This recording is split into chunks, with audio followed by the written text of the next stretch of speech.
Hey guys, welcome back to our YouTube channel. I am so excited for today's video. It is the very first in a series that we are starting called Just Advisor Things. I had the idea to start this series because I tend to get a lot of the same questions asked over and over, which makes perfect sense because there's a lot of new advisors every year. And when you don't really know where to start, you tend to ask some of the same questions. And then also I noticed that in the Facebook groups, we're seeing a lot of the same questions asked. And then also, I think that there's so much value in those little conversations we get when we're networking, like at a conference, like when we're at the JEA convention, or we're just hanging out in the hallway in between sessions and you connect with other advisors, like learning how they do things and stuff like that. And sometimes it's really helpful to just hear from someone else how they do something. It gives you an idea, it inspires you, it helps you improve your process or create a system or whatever. And so I know that when I started teaching, I had so many questions, and I definitely had mentors to kind of help me and hold my hand through the process of setting up my program and growing my program and improving it. And so I thought it would be helpful for you guys to be able to hear from an experienced advisor at any level, whether they've been doing it for 1 year or 10 or 20 years, just to kind of see what their process is, how they grade their students, how they structure their program, how they organize their classroom. Literally everything that they could possibly give advice about, we want to talk about. And so we will be releasing one new interview every single week. So we're going to start this week with Alicia. She is an advisor here at a private school here in Houston, but each week we're going to be having a different speaker with a different area of expertise. So some are going to be focused on yearbook or newspaper or broadcast from all different types of schools, all different publishers, because I truly believe that every advisor has experience that is valuable and worth sharing. And that is how we grow this community, because a lot of times you are probably the only one on your campus running student publications, and you don't have a PLC or a team to bounce ideas off of. And even if you might have other advisors in your district, they're not on your campus every day with you. So my goal with this is just to give you insight into each other's classrooms. If you have additional questions, go ahead and drop them in the comments box below, and we'll definitely address them throughout the coming weeks and coming interviews. Or if you have specific questions for the person that's being interviewed, drop that as well, and I will be sure to get you connected with them.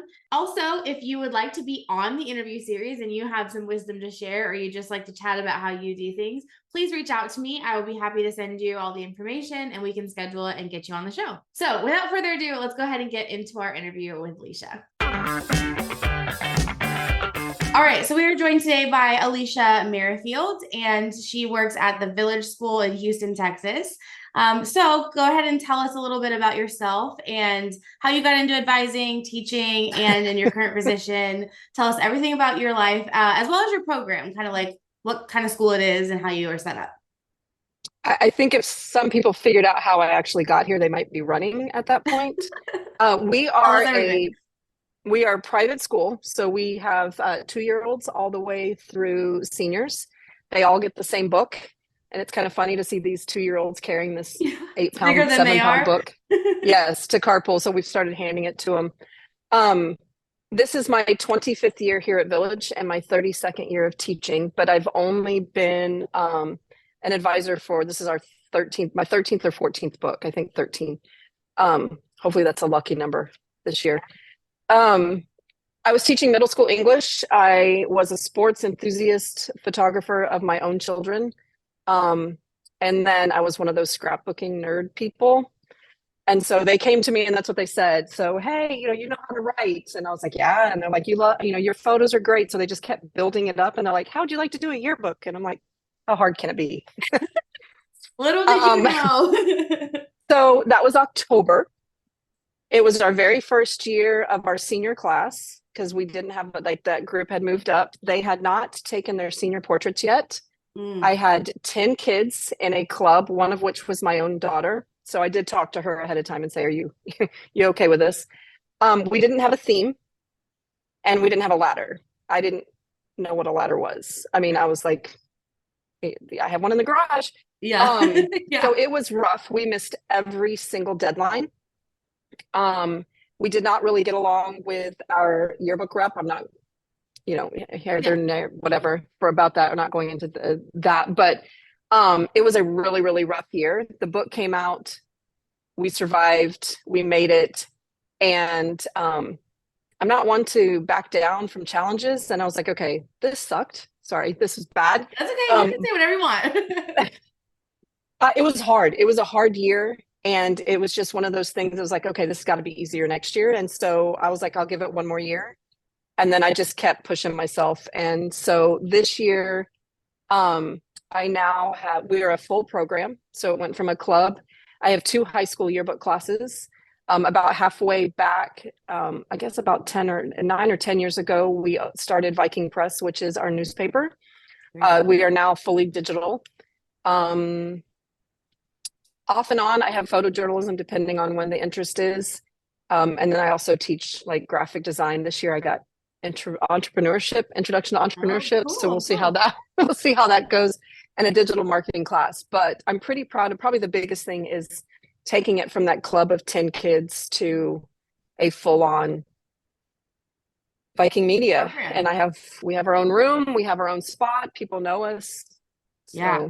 And congratulations on 25 years. That's amazing. That's such an accomplishment. I got my pen. I got a pin out of it. Cute. That's great. That's awesome. Oh, I love it. So that's kind of a very common story, though, is a lot of advisors kind of are they fall into it because of circumstances, or they're voluntold to do it. I think that's a lot more common than a teacher seeking the position. Or they're just applying for the job and they're like, their dream English teacher job, and they're like, oh yeah, we want you to work here, but you're also going to be the yearbook advisor. Yeah. You look kind of creative. You could do yearbook, and they just have no idea. I don't care if you're creative or not. They just know that they've got to fill it because I was like no one on my campus wants this job. Poor math teacher that he was like, they just needed the position, and I was the last one to be hired. So I got the yearbook. I have no idea what I'm doing. And I was like, oh my gosh, and you're a math teacher? Like the math brain, my husband's a math teacher. So the math brain is just not the same. And so I was like, you poor thing, let me help you. But yeah, so that's a pretty common thing. But so you've grown to love it, I assume, after staying in it so long. And oh, absolutely. It's where I'm meant to be. And it's one of those things is like, if I'm going to do this well, I need to help myself. So I will plug Kent State. I did go to Kent State and did their journalism program, just because I knew that if I wanted to continue to grow this and to do what was right by these kids, I needed to know what I was doing. I needed to know the laws. I needed to know the ethics. I needed to figure out what was, one, to save my job and to protect my kids. So I kind of pushed through that and made it. And I know tell us a little bit more about that. I think a lot of advisors don't know about the Kent State program. So can you just explain it really quickly so people that aren't familiar with it or might be interested in it could know a little bit about what it's made, like who it's aimed to serve, or to help? Yeah. I will say it's changed, and I don't like it's slowly starting to change. Like their master's project and stuff is changing, but I think the bulk of it is still the same. And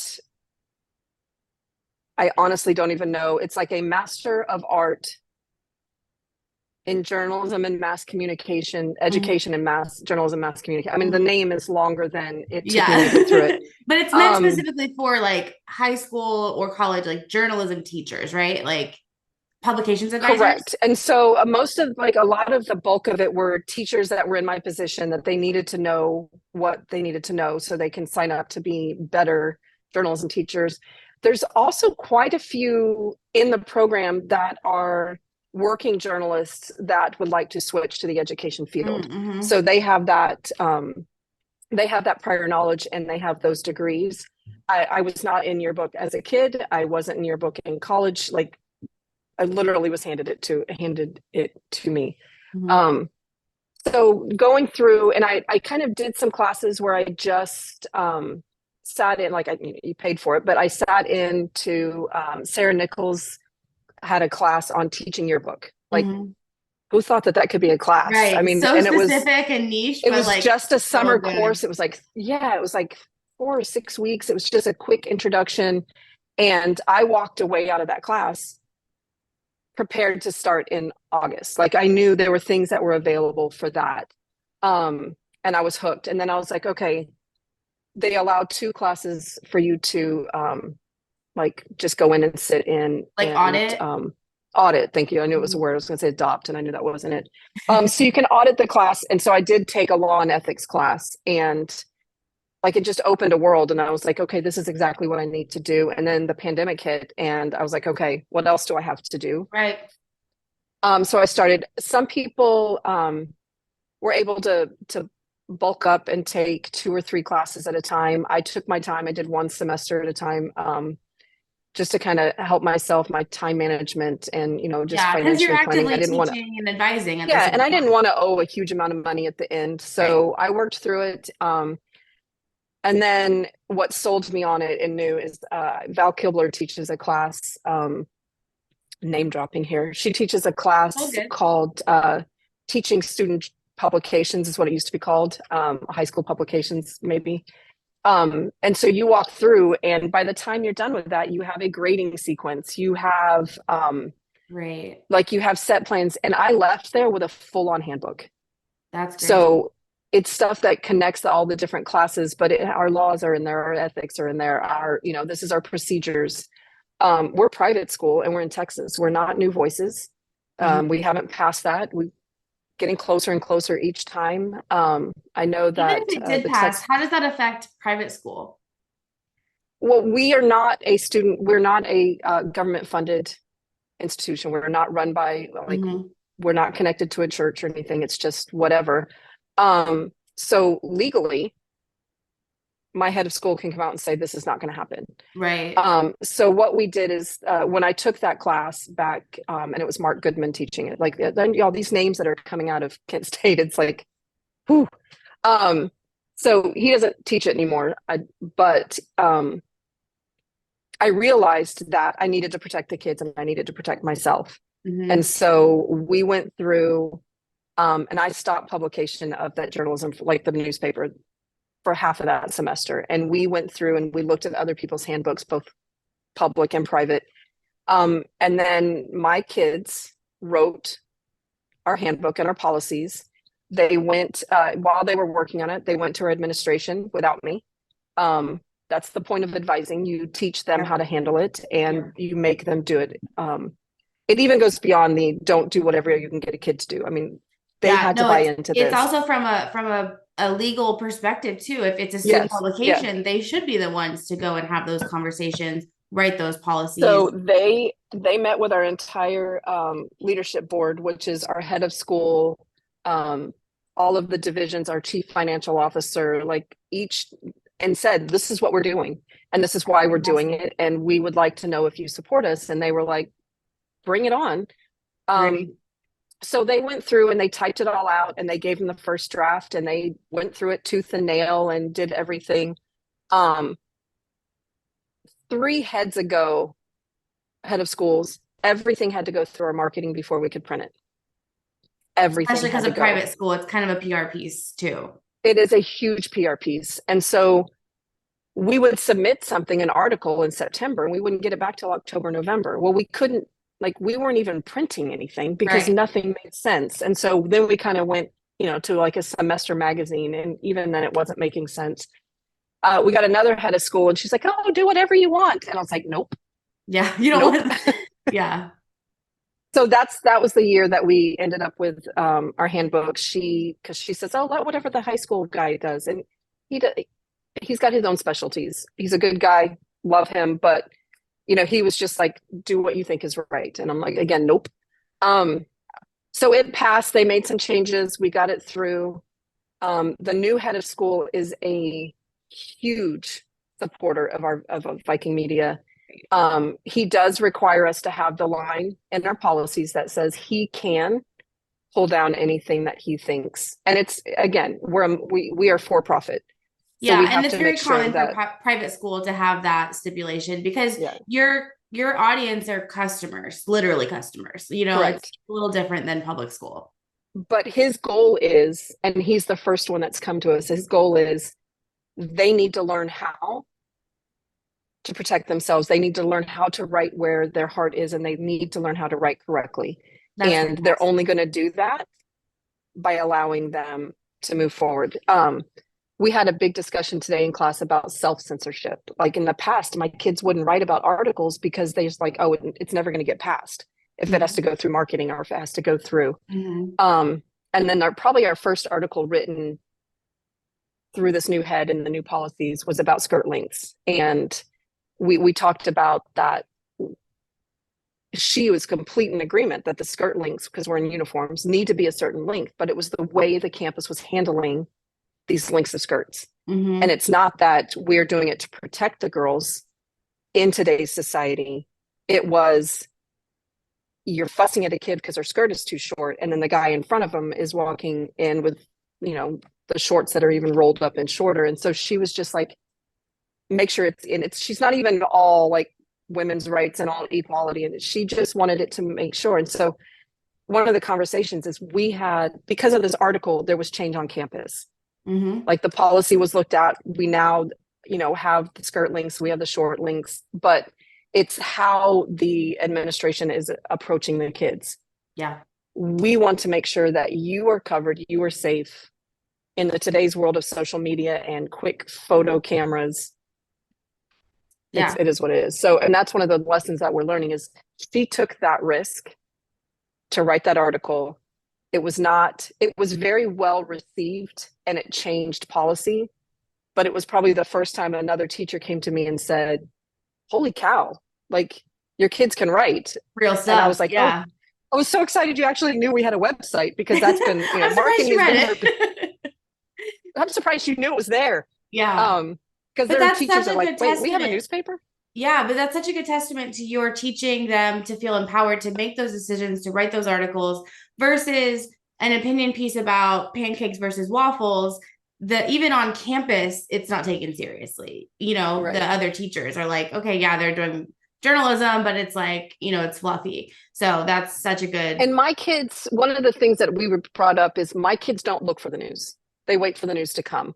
Like I said, I know that my kids are not going to be journalists. I'm going to brag. I do have a young lady that is at Columbia. She leaves on Wednesday. She came by to see us today. And she is editing for the Columbian Law Review. She's like editing their articles. That's and then amazing. She's working for one of the others. She's not going to be a journalist. She wants to be a politician and that type of stuff. And I have my first freshman journalist like she's at school. She's leaving. Yeah. Yes. So she just head out last week, and so I'm excited that she's. Yay. I mean, that's super common too. Is we talk a lot about all the jobs that can come out of journalism, social media, marketing, graphic design, photography, sales, whatever. But the reality is, a lot of our kids are not going to be in journalism related or journalism adjacent fields. But the skills they're learning are so applicable to so many fields. So even if they're going to go be a surgeon, being articulate over email etiquette is a skill they learn in journalism. Or learning how to defend and find your research and defending those facts, and to just standing up for who you are and what you believe. Anybody needs that. Yeah. That's great. I mean, we have a brand new cell phone policy this year on campus. I was like, why have you guys not written about it yet? What is the new cell phone policy? I'm curious. No cell phones. Okay, I've heard that several times. It's so interesting because when I was in school, it was no cell phones. They have to be off in your backpack. I don't want to see them. Ours too. Yeah, and then it was like when I started teaching. When I was in high school. Well, that's a little different. But then when I started teaching, I was shocked because all the kids had cell phones out. They had headphones in the hallway, and I was like, okay, I guess we're embracing it because it's here to stay. And now I think it's gone back because they're so reliant on the cell phones. So, well, and yeah, that was another conversation because it goes in their lockers. The seniors, we ask them to take them out of your lockers if you leave campus for lunch. And then they're like, I'm not walking back up there to put it in my locker. And it goes off. And I was like, well, you guys need, you guys can talk about that because actually kids are coming in and are like, it's so much better. Yeah. And they can still, like, we're a Mac campus and we told them, look, you're not tricking us. We know you're texting through your phones. Your computers. We know that this is happening. There's still a way for you to communicate. And there's some safety concerns just in today's world is like, what happens if there's a scary man on campus? How do we contact the kids? Phones are in lockers. Yeah. So we have they've been working on this for a while. So there's an issue. But that's interesting though, that even the kids feel like it's better because I'm sure the teachers feel like it's better, like less distractions. But I've heard that too from kids when they have the little pouches, they have to zip them up in and lock them. Most of the time they push back at first, but then they're like, no, it's so much better, like less anxiety. They're not constantly looking for that notification bubble. So I'm interested to see how that trend happens. That was one of our researches one year is I made them turn their volumes on and their phones were on the desk, and that was Oh, a newspaper interesting. thing. And it was like, and I heard that from somewhere, don't know who it was, but I wanted them, so on the whiteboard, we listed Instagram, Snapchat, TikTok, text message, emails. And so every time one of their notifications went up, they would do the Wow. ticks. And it was scary. It's Like crazy. it was, Yeah. yeah. And And so I that feel was, it too, even as an adult who I would say that I can regulate my impulse to go look at the notification. I'm still drawn to it to go look at it. mine So is as literally a right next to me. me too. But like as a kid who like is learning emotional regulation, like that is tough, especially if you're, the dopamine hit from getting a like on a picture or whatever. So I'm glad to hear that the cell I phone may policy. actually have, because we're allowed to give permission for the kids. And I think if they're going to write that article, I may go ahead and have them bring them into class and do that just so it Yeah, shows that, look, hey, this is what's going off. you have that data. Um, Yeah. I yeah. love that. I think that's a really interesting kind of study and it's live. I mean, it's that's their true notifications. Well, and we Um, tell them, the bias and what it is. This is a fact that this is part of their research. yeah.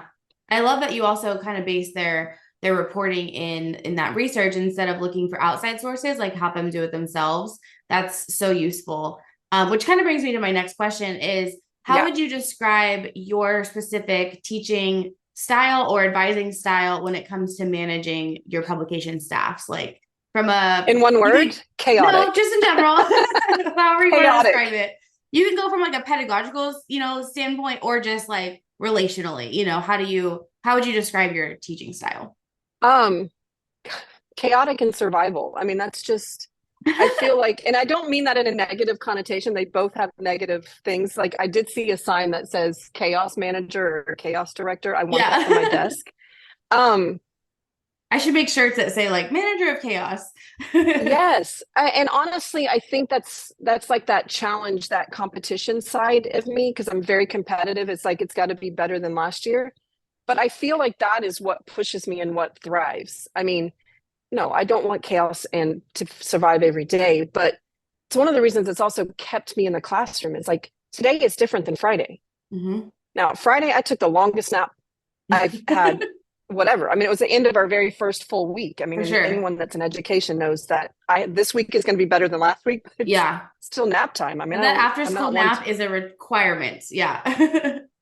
um, so it's just, it, I think and I'm not very big in pedagogy. It's just that's been a word since my first master's that I just, Yeah. but and that sounds awful to be recorded in real No, time. But I agree. I mean, in publications, especially, I feel like it's more about that relationship with the student than and like that's what I was gonna say. I like pedagogical, the first 2 weeks we're block classes. So I see in 2 weeks I'll see my kids 5 times for an hour, like 85 minutes. Um, and we probably spend 35 to 40 minutes of every one of those 5 classes. What I say playing, they think is playing, yeah, but we're not. I mean, you're today we bonding, passed, I you're mean, and it's games. And so they need to get to know each other.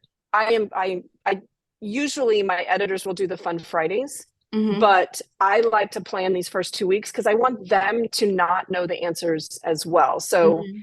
like last week we did a tarp flip, and it's something I don't think we've done since before the pandemic because they got to be pretty close to each other. So we start out with a tarp. They're all standing on it. They have to flip that tarp over without anybody Oh, leaving the cool. tarp. Yeah. And so I sit back and I watch them and I can hear them. And there's this quiet little voice that says, "What if we do this?" And no one's listening to her. Hmm. And I'm like, "What are you doing?" Like, so I give them some time, and then you've got the noisy ones that, okay, they stood off, they're taking. So you see, and the editors know to look for those leaders. And I'm telling you, the girl that was a freshman that knew the answer to that tarp flip is now one of my EICs. Yeah. She learns how to And use her voice. yes, Hmm. um, they also know that I am the first to defend them no matter what. Yes, the book is theirs. It is there. They make the decisions from conception of both the yearbook and the newspaper articles all the way to publication. They make every decision, but I will be the first one to defend them if that decision causes an issue. Hmm. But I will also be the first one to tell them, "Hey, you're wrong. We need to fix this, and Hmm. this is what we need to do." That's our job. Right. Um, And they know from the get-go that I will do whatever it takes for them, like obviously within legal limits. Yeah. But I am there for them 100%. And I believe that because they believe that and know that, they're going to do whatever. They know the deadline week, you don't mess with me. Right. Don't come at me. Don't Right. do anything. I am yearbook witch. It's just, it's No. how life is. I mean, we're lack of sleep at that point. The editors Yeah. are working the whole Everyone time. is. Yeah. Um, Time. but they know that I love them. Right. I'm just not very nice because we have deadlines to meet. But that's also like and the family like atmosphere. Like you don't always get Yes. along with your family, and that makes your family stronger when you push through those times. And Yes. that's part of being a family. And so you need to build those relationships and have fun. We're going to have a wedding, which is not new. Oh, It's yeah. not something I've done. We're going to have the wedding probably next week, That's where fun. the head of school will come in in a graduation robe, and he'll read the vows. We have candy ring pops. Yeah. So everybody gets a ring pop. I think this year the editors want to make friendship bracelets. I think that's a Oh, Swiftie thing. Taylor Swift's influence. Yeah. So we're gonna have like some like those so in different years do different things, and I let the editors kind of lead that. Last year we did kind of like the Harry Potter family how we can't call them house system because our school has a house system. Oh, okay. But we had the 4 colors in the yearbook, and so there were 4 groups. Never have I laughed as long in a text message string as when the 4 editors, like the house leaders, were trying to decide what their colors meant. And they were like, well, what do we do? And I was like, you can name them after sports teams. You can name them after whatever, Disney characters. I said, I don't care. You can name them after vegetables. And I was like, you can be the green asparagus. And immediately, all caps, we will not be the green asparagus. And it was just like they had a conversation for almost an hour through, and I had to finally just mute the conversation. Oh, but the kids are so funny. So hard. And I was like, why is this? And literally it was the blue team, the pink team, the green team, and the orange team. Like they never even came up with it. But they just, the color. That year they had so because we are broken down into last year we had three classes. We didn't want it to be a competition between period 1, period 3, and period 7. I don't even know what they were. So the classes were split into the 4 colors, and so they were having the competitions. If they did their shirts, we all have Viking Media staff shirts. I love that, yeah. But it was color coded. So if they wore their shirt, their house got a point. If they published before the deadline, or if they got, they got points. If we do an art walk kind of publication thing, they would get points. And so, Christmas, their points, they got to watch Disney movie and had hot cocoa. Everyone got to watch the Disney movie, but they got hot cocoa supplied for them. Oh, so, I love that. We have a snack cabinet that's called One a Day, just because there are other classes taught in here and they don't have access. So they're allowed 1 a day. They can go in.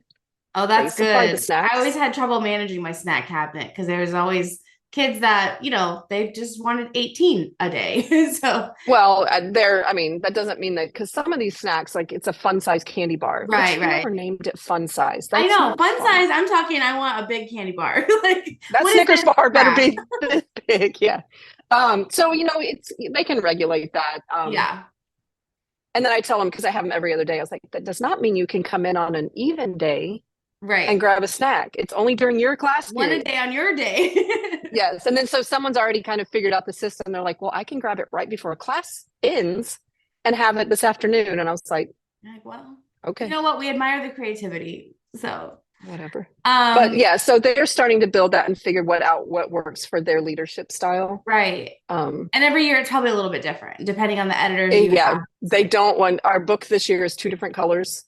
It's either or is the title, and so they have the two colors. So we're like, because we just don't want to do that. So everybody's a friend in this year. So we have friendship bracelets. We're gonna get married. Yeah. So okay, so I have one more question relating to students, then I want to talk a little bit about advising and other advisors. So one of my most asked questions, and one of the questions that I see over and over again in Facebook groups, is how do I, well, it's kind of a 2-part question. How do I keep these kids motivated? And then how do I grade them? So that might be a little bit complicated of a question, but it's hard for us to answer. So we have 7 hours, right? Say that again? We have 7 hours to have this discussion. I know, right? Like, how long do you have? Ah, Because a lot of times motivation is tied to grades because you think, oh, I won't grade them, I won't give them a good grade, and they're motivated by that. But publications just doesn't always work like that. And so, no. how do you And if you do come it? up with a perfect answer, I would love to hear it. I'm looking for it. I will say, I think everybody is. I will say that that was my biggest motivation, why to move it from a club to a class, Hmm. because I did have the grades. Um, and funny enough, I think that one of my motivations that has worked the most for yearbook, because it worked for journalism, is a byline. I mean, when they were just creating a spread and it was like turning it in, they would turn it in and it would get published and it was like whatever. And it wasn't always the best work. But once I made it put on there, it said pages by Alicia Merrifield. When that they knew now that, or they know now that when that book comes out in May, their name is on it. It Right. better be good. And Right. so I think that was Can one of they our lose their motivations is to byline have. if they're not working well and an editor They takes over? can. Yeah. Yes. So, and it's actually up to the editors. So, we have obviously the mini deadlines and everything that works for it. And we do an art walk, and I print up all the spreads for that deadline that are done, and we tape them to the table, and every person has a job. We used to just let them where they would go around and make corrections, but Kind of like round robin, where one person's looking at captions, one person's looking at yes. And so we whatever. do it now, and they have their Yeah. direction. They have it on a note card and it says, this is what they're looking for. And then they go around and make the suggestions, and the editors are like, how did we miss these? And so that was something Yeah. that they were seeing that. I don't know where I was going with that.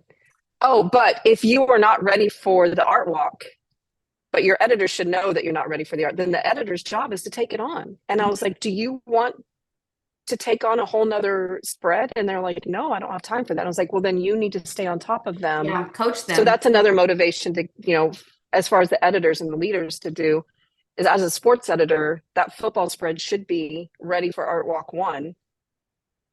I need to be looking at that every week Hmm. in class to see Hmm. where it is and to get the photos and to help push those kids through. So if at the art walk it's not done and the editor and the football spread work together to finish that page, then it's up to the editor to say, yes, I think that kid's names should still be on it, but they can also put theirs on if they want. That Hmm. editor may just say no. But if that editor's doing 95% of the spread, then why should the staff member get credit? Right. And that's where grading is difficult because it's not black and white. I'm like, if a kid's doing a math homework assignment, everybody in the class is doing it. Hmm. So everybody gets either pass, fail, points, Points, whatever. Same percentage, with a whatever. test. Yeah. Everybody's doing it. Well, yearbook and even newspaper doesn't work that way, because I have 44 kids on staff this year between the two classes, and there are 44 kids doing 44 different assignments. Yeah. And Um, editors, especially versus regular staff members, I mean, their tasks are completely different, but and their they grades should be. have to That's be the why they same have in a the grade title. book. Yeah. Right. And so that's, and I will say our management system allows for me to assign an assignment and say, this is only for these kids. Oh, that's Like, good. I'm making my kids doing an online um, leadership training. Hmm. I'll mention it, but so Aaron Manful is doing, it's Hmm. called Media Now, and this week it has 3 weeks. We did it last 3 sessions, so it's like 6 weeks, and we did it last year. And I'm making it. I was like, look, this is going to better you. You only get out of it what Right. you put into it. It's going to better our staff and it's going to better our team. So, like, I can now go in through those 13 kids and give them a grade for what they're supposed to be Yeah. doing. So I Great. will say that that's helpful. It's a lot of completion grades. Yeah. And it took a couple of years for the editors to realize, I'm doing all the work. He's still getting an A. This isn't fair. And I was like, okay, let's come up with a system. And it's something else that I did learn in that Kent State class is there is a grading system that values, and we modified it. And I met with the kids. I was like, look, this is what we're doing. How do you think this works? Some years it works perfectly. Some years it Yeah. doesn't. And it really is up to those editor, Yeah. and how they want to run things. It's easy. That one's easier in newspaper, Hmm. especially at the beginning, because right now everybody's writing reviews Hmm. because we all need to learn how to write a review. And even my old staff, like we got our critique back. That could actually lead to another motivation. Mm-hmm. A lot of people are afraid to submit that critique. We've been doing it for yearbook for a while because I just feel like that's a stronger program and I've had it here longer. So we bit the bullet that 1 year and it was hard. It's It's hard hard. to get that back. And it's also one person's opinion. Right. And there But was I one always year say, that even if you're brand new, submit for it. Spend the money and get Mhm. it back because it's going to be hard to read. Even if it Yes. wasn't your book, like if it was Yeah. somebody else's, you need to know. But it And helps so much. not just an outside critique. Ask people to come in Yeah. and say, what do you want? I mean, put out that poll. What do you want to see in this year's yearbook? You're going to Right. get What some did you like about last silly year's? What answers. did you not like Yeah. about last year? And you're going to get some answers that are just not feasible, but Right. you're going to get that work. So this year we actually submitted our newspaper.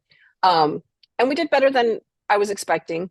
But they are now seeing, and it's just like that first grader that comes home and the mom says, you need to do this, you need to do this, you need to do this. And the kid Mm-hmm. says, yeah, yeah, yeah. And then the first grade teacher is the goddess. Mm-hmm. And she taught the kid how to do something. And now it's done that way. Great. And the Yeah. mom, I get that a so it's the lot when same I go thing. and consult with schools because they're like, I've told you how to write a caption 17 times, but Katie comes in and does it and it's, you get it. And I'm like, sorry, but it's sometimes just Yeah. hearing And I from mean, someone I don't else. know how many times to tell you not to write this way or to write this way. Yeah.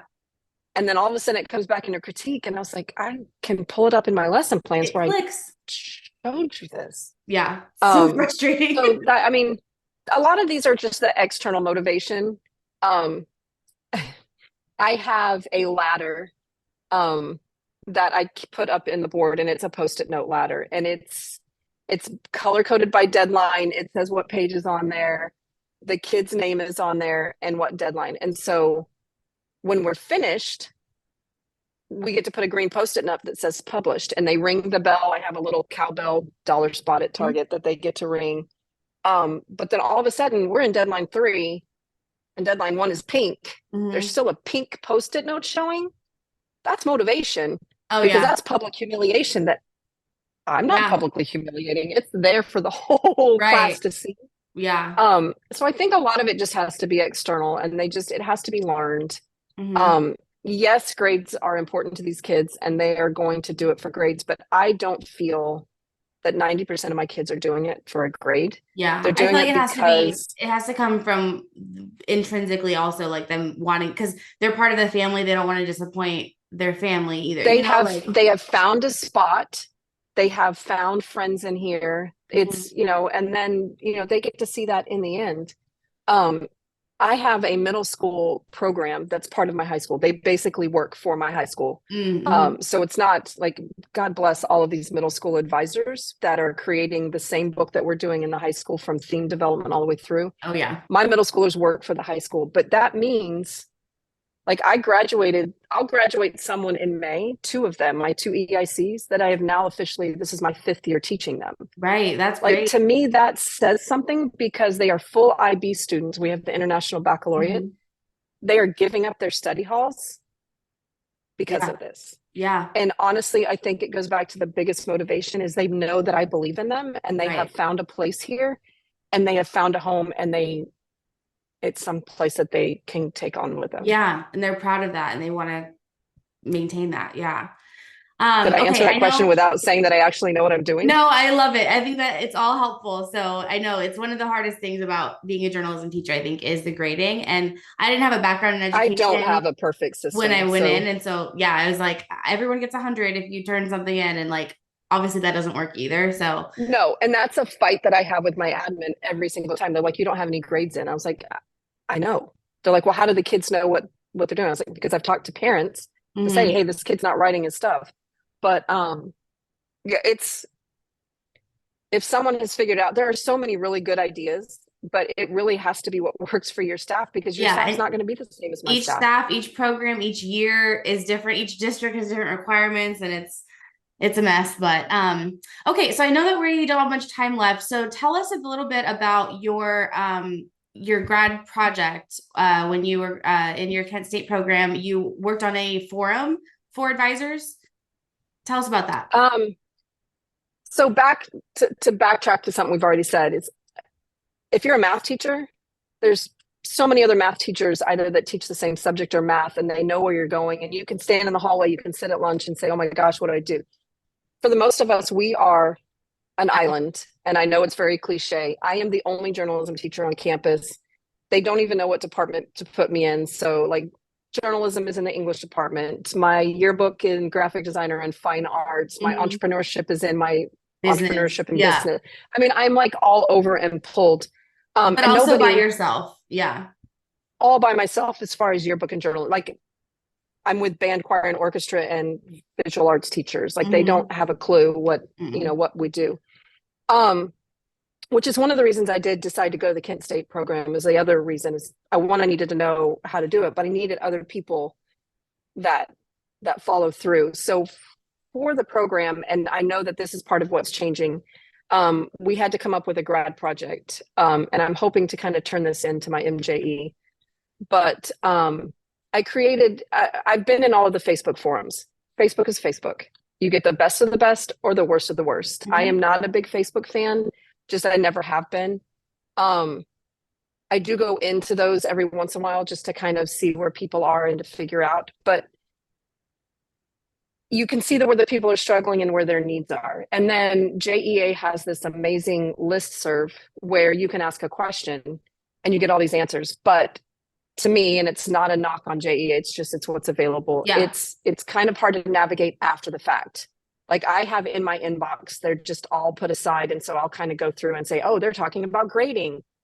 But then you got to go find all those results. So I created a forum. It's kind of changed names a couple of times. I think it's called the Flock now. And I think that's where it's going to stay. And that's a whole different story for a whole different world about how flamingos came about. Trivia, a flock is not flamingos. A group of flamingos is a regiment. Oh. Or a flamboyance. Oh, I have heard that. Yeah. So the kids call me Flock Boss. And so I am not, and we have the Flock Stars. So I'm not going to go around with Flamboyance Boss. Right. Weird. It's just not as cute. No, so it's the Flock. But ideally, it is kind of a marriage of Facebook and the listserv. Everything is in one place. My goal is to have someone that is super, super strong in team building, kind of run that forum. And so you can ask your questions and you'll get answers that right now, I think Kyle is the one, he's like doing my photography. So if you have a question, he'll come in and ask, or then we'll see if we can find somebody, but then kind of modify to where not modify not like I was told from Kent State, not like from my, program committee, we can't really use the people we don't want to censor the conversations, but we need to make sure that they're going in the right direction. We can't have a bunch of people trashing their yearbook reps in there because everybody has something different. But ideally it's to help us find the answer to make sure that the conversations are flowing. And so it's just kind of a marriage for that. So it's the hallway, it's the lunchroom. Yeah. I love that. I think that's so important. I mean, that's a big reason why Organized Advisors started, is because I felt like it was before the Facebook groups allowed documents and stuff to be uploaded. So that's really more so how it started. But those conversations existed in a vacuum. And so like someone from 5 years ago would ask the same question and it would, you can't find the answer to it, or that advisor's not here anymore. And so in a forum format, I think is so much better because it's all there. The history's there. And so I think, I wanted to separate it to like, this is laws and ethics. This is journalism. This is general. This is, hey, this is what we're doing. I have a brag board in there. One of the things that having someone kind of look through the forum and keep up with that is we also have to be sure that like JEA, I guess it's another plug for them. JEA has an amazing curriculum, but you only get to that curriculum if you have your membership. So we've got to make sure that Katie Moreno doesn't say, hey, here's a great lesson plan that I have, and is posting something that is protected behind a firewall because of the membership that we're paying that we deserve. And so we've also got to kind of make sure that we're giving credit. That's what I ran into too. Yeah. But I'll post links to specific lessons and put a caveat saying you need to be able to log in to get this, Yeah. Don't ask me for access to it because I'm not going to give you the access. Right. No. But I also like to push membership to JEA and say like, it's worth it. Like, be a member, go get this curriculum. Cause I am more so on the non-curriculum side. Like, I want to push people to the stuff that already exists. I'm like, not create new stuff. And I'm Right. always trying to push people to how to use that curriculum, basically. So And I want to say, and I'm going to give one more plug to JEA just do because it. it's on a personal note. When I started, I had no idea what I was doing. I did not know that resources, everything was Google this, Google that. I was Yeah. finding all of this stuff and I was pulling it all together. And if you do that, great, document where it comes from, because I have stuff that I'm like, I don't know who made it. Same. And so then I can't do anything with it because we're all going to ethically make sure that everyone's and covered. I don't want to share it because I don't know whose credit. I don't want the credit for it. I want to know who it's Yes. from. Yeah. But what I wish I would have known back then was about the JEA mentoring program. And again, this is a plug. It is something close to my heart. I am the chair for the JEA mentoring program. This year, we have signed up 84 as of Saturday, new mentees. So those are teachers that were where I was. You don't know anything. As long as you're in your first 3 years, you can sign up for it. You get 2 years free paid membership to JEA. And then you get a mentor for 2 years that's gone through the trainings and they're all either CJE or MJE certified. And then in your second year, thanks to grants, we are able to send our mentor and our mentee to a JEA conference their second year. They get the airfare and hotel. And then if you speak and judge, you can have your registration paid. And it's all you have to do is fill in and say, hey, I need one. It's an invaluable resource. And you get one-on-one, and then you get paired with a mentor, right? And it's one-on-one connection to someone that's more experienced and can help you. Each mentor handles their cohort separately. This year, I literally, for some reason, have 6 mentees that are all middle school. Well, I don't even have, there are others that have more, but they're all middle school. And so, like I said, I don't run that whole book, but what I've done is I've introduced them to each other, right? Because they're more of a valuable resource where I can still kind of help them. I'm supposed to be their support on campus. And then what they will now do is my year 2s this year, I have 2 year 2s that have now known each other. They've worked together. They're going to stay together. So they each get the 2 nights, and now they have 4 nights in the hotel so they can experience the whole thing. They're going to teach a class together or a session. And so now they have their lunchroom people. Yeah, absolutely. And so it's just also, I think that's such an invaluable resource. Like, there are so many new advisors that have come, especially post-COVID. Like, we've seen just such a huge turnover of new teachers. A lot of people that have done it for years and years retired and left the profession. And so this mentorship program, I think, is invaluable for a new teacher. But also, I would say, like, let's encourage advisors that are experienced to be mentees, mentors. Because that's with 84 new ones that came in, we plan for 120 a year. I have 6. Yeah. So if you are there's a training, there's a link on JEA. Do it. Do it. Go sign up. Please. Now you do have to be a CJE or an MJE.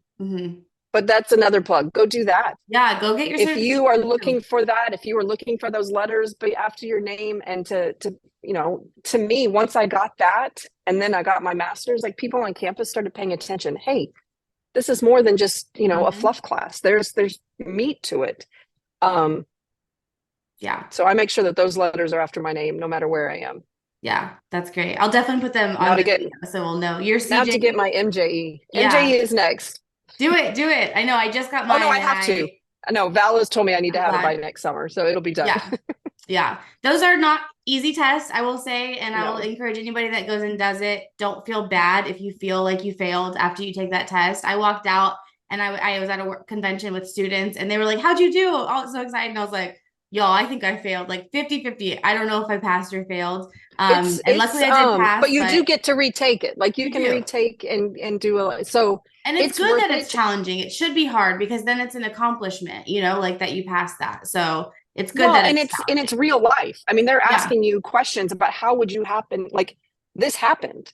I mean, these people, they're like, the reason why we have our laws and, I'm blanking on all of the names.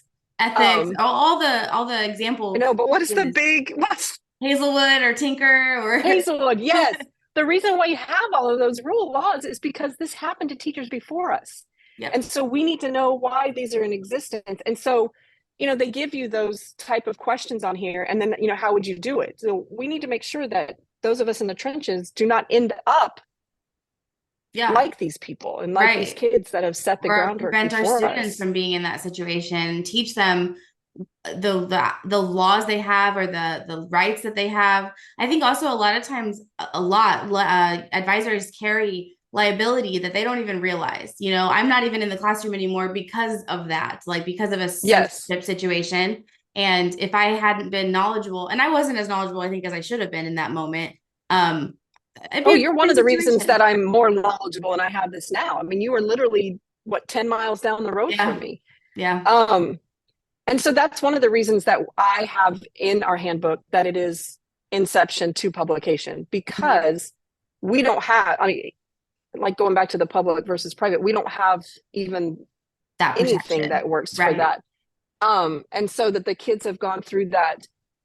Again, it was something I was going to tell you earlier. Now I can't say it, but Okay. if you're like me and you're here, you're probably a control freak. And I am a We control all freak. are. I like to be in control. And that was the hardest thing for me to let go. And that's probably I would say, is probably my biggest advice is give them that chance. One, it's going to protect you because I don't make these decisions. I don't read the articles. Um, legally I have to be the one to give the grades, but I do get the feedbacks from the kids. And that's the reason why you pick your leaders to be who they are, because you have to trust that they are going to handle the sensitive situation. And again, there are state laws that don't allow them to do that. Mm-hmm. But you have to let go, and you have, you know, Yep. this Sometimes year, the hardest thing that I felt like is let go of the mouse. Like I would jump in and I would show them how to do something, or I would, help them design something and show them a concept. And I would grab the mouse and show them instead of talking them through it and let them be the one driving it. And that's so hard to let go of, but you well, have that to. that goes back to where all of the flamingos came from. Jeff Moffitt, who works for our yearbook publication, one day was teaching an editor workshop, and I'm going to give you the short version Yeah. of this, and It's it's a way my to wrap version up. that I tell the kids. Jeff Moffitt, who works for our publisher, sat here at his workshop and was talking about how when he was in middle school, here's a flamingo the art teacher held up. Paint this flamingo. And the teacher came over and said, no, no, no, no, that's not what a wing looks like. It should look like this. And so she drew his wing, and then it just kind of went through. And again, I probably embellished the story. But in the end, they had an art show, and the money was like going, I don't know. Anyway, they were selling it. So the teacher came in and said, Jeff, we sold your flamingo. And he was kind of excited about it at that point. And then he said, he got home, and I'm going to quote him.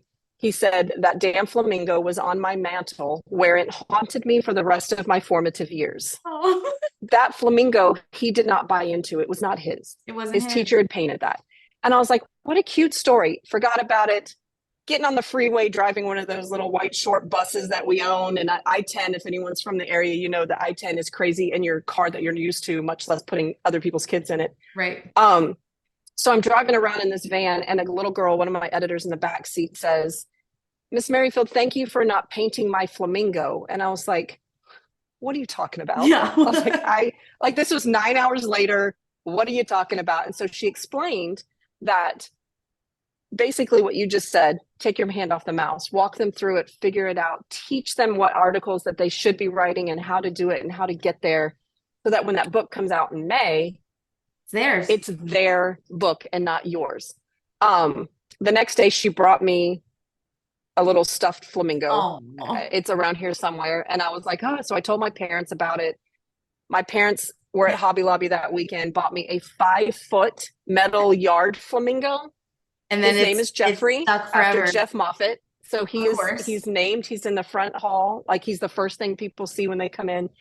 Um, And now you're the flock I boss. literally have hundreds of flamingo. I am not a I see pink them person. behind you. They're everywhere. Oh, I love They are it. everywhere. And we My love a good yearbook theme, rep, my yearbook rep painted that one, so it's there. I mean, they are Cute. literally. I had a freshman come up to me the other day, and he goes, I bet I can guess what your favorite animal is. And I was like, oh yeah, take a guess. And he goes, flamingos. And I was like, those are birds. And my favorite animal's a monkey. But he goes, then why do you have so many flamingos? I was like, oh baby, it's a very long story. But yes, I have hundreds of flamingos in here. Everybody knows it. They call me the flock bar. Flock boss. Flock boss. We are flock stars. That's right. It's I just, love it so it's much. sticking. It's been forever. Very you cool. got to let go of that mouse. I love the way you said that. That's just. Yep, it's hard, but it's for everyone. It's my own pedagogy.